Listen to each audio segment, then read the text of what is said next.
और इसी बीच इस वक्त की बड़ी खबर आपको बता दें, आरक्षण पर सुप्रीम कोर्ट के जस्टिस सूर्यकांत की टिप्पणी आरक्षण रेलगाड़ी के डिब्बे की तरह हो गया है।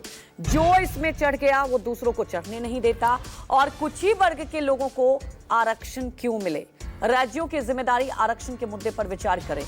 तो बड़ी खबर आपको बता दें, आरक्षण को लेकर सुप्रीम कोर्ट की तरफ से ये टिप्पणी की गई है कि जो इसमें चढ़ गए वो दूसरों को चढ़ने नहीं देता है और कुछ ही वर्ग के लोगों को आरक्षण क्यों मिले, ये सवाल उठाए गए हैं सुप्रीम कोर्ट की तरफ से। इस वक्त की बड़ी खबर आपको बता दें, राज्यों की जिम्मेदारी होनी चाहिए कि आरक्षण पर विचार करें, उस पर खास तौर पर चर्चा करें। आरक्षण पर सुप्रीम कोर्ट के जस्टिस की तरफ से ये बड़ी टिप्पणी आई है कि आरक्षण रेलगाड़ी के डिब्बे की तरह हो गया है। वहीं हमारे सहयोगी प्रभाकर मिश्रा सीधे हमारे साथ लाइव जुड़ चुके हैं। प्रभाकर, ये बड़ी टिप्पणी कही जा सकती है एक समाज को लेकर, कैसे समझे? क्योंकि एक तरफ आप देखते हैं पूरे देश में आरक्षण को लेकर हमेशा से हमारे देश में सियासत होती रही और खासतौर पर अभी जाति जनगणना को लेकर आप देख ही रहे, तो और इसी बीच इस तरह से टिप्पणी आना, क्या समझे इसको प्रभाकर?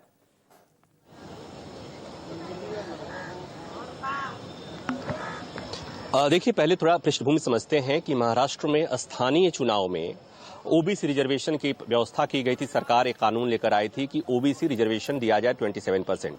सुप्रीम कोर्ट ने कहा कि ये जब तक साइंटिफिक डेटा नहीं आता, तब तक राज्य पिछड़ा आयोग जब तक अपना फाइनल रिपोर्ट नहीं देता, तब तक वहां पर ओबीसी रिजर्वेशन 27% नहीं दिया जा सकता। और इसलिए महाराष्ट्र में स्थानीय चुनाव नहीं हुए। उसी मामले की सुनवाई के लिए कोर्ट से गुजारिश की जा रही थी कि माय लॉर्ड, वहां पर स्थानीय चुनाव नहीं हुए हैं अभी तक और वहां पर अधिकारियों को लगाया गया है स्थानीय स्तर पर एडमिनिस्ट्रेशन के लिए। और उसी सुनवाई के दौरान जस्टिस सूर्यकांत के सामने ये मामला लगा था और उन्होंने कहा कि गजब की स्थिति हो गई है हमारे देश में। आरक्षण ऐसे हो गया है जैसे रेलगाड़ी का डब्बा हो और जो जिसमें घुस गया, एक बार जो अंदर चला गया, वो दूसरे को उसमें नहीं आने देना चाहता। और उसी के साथ जस्टिस सूर्यकांत ने एक बात और कही कि सरकारों की जिम्मेवारी है, राज्य सरकारों की जिम्मेवारी है, सरकारों की जिम्मेवारी है कि सरकारें देखें कि क्यों कुछ ही वर्ग के लोगों को आरक्षण मिलना चाहिए।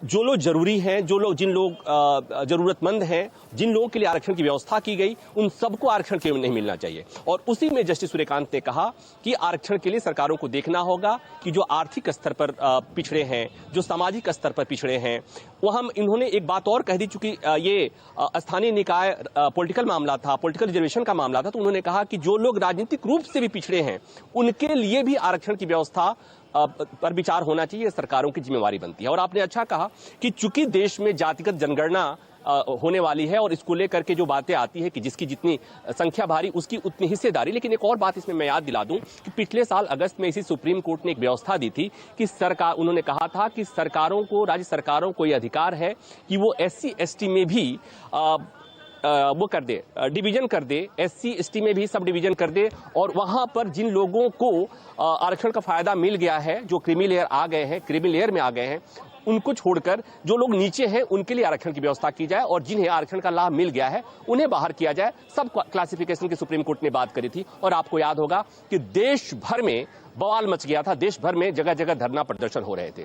तो आज जस्टिस सूर्यकांत की टिप्पणी को ऐसे समझा जाना चाहिए कि सुप्रीम कोर्ट को भी ये लग रहा है कि आरक्षण की व्यवस्था जो की गई थी, जिस उद्देश्य से की गई थी कि समाज के निचले तबके के लोगों के उत्थान के लिए व्यवस्था की गई थी, सामाजिक उत्थान के लिए व्यवस्था की गई थी, लेकिन हो ये रहा है कि जिन लोगों ने एक बार आरक्षण ले लिया वो उसे छोड़ने को तैयार नहीं है। नतीजा ये हो रहा है कि चाहे जिस समुदाय के लोग भी आरक्षण ले रहे हैं वही आरक्षण की मलाई खा रहे हैं और उसी समाज के नीचे तबके के लोग जो हैं उन्हें उसका फायदा नहीं मिल रहा है। तो सुप्रीम कोर्ट ने, जैसे सूर्यकांत ने बात कही, कि इस पर विचार किए जाने की जरूरत है कि उसी पर्टिकुलर समाज के, जिस समाज के लोगों के लिए आरक्षण की व्यवस्था की गई थी, क्या उस समाज के सभी लोगों को आरक्षण मिल रहा है? क्या सब लोगों की ये व्यवस्था मिल रही है?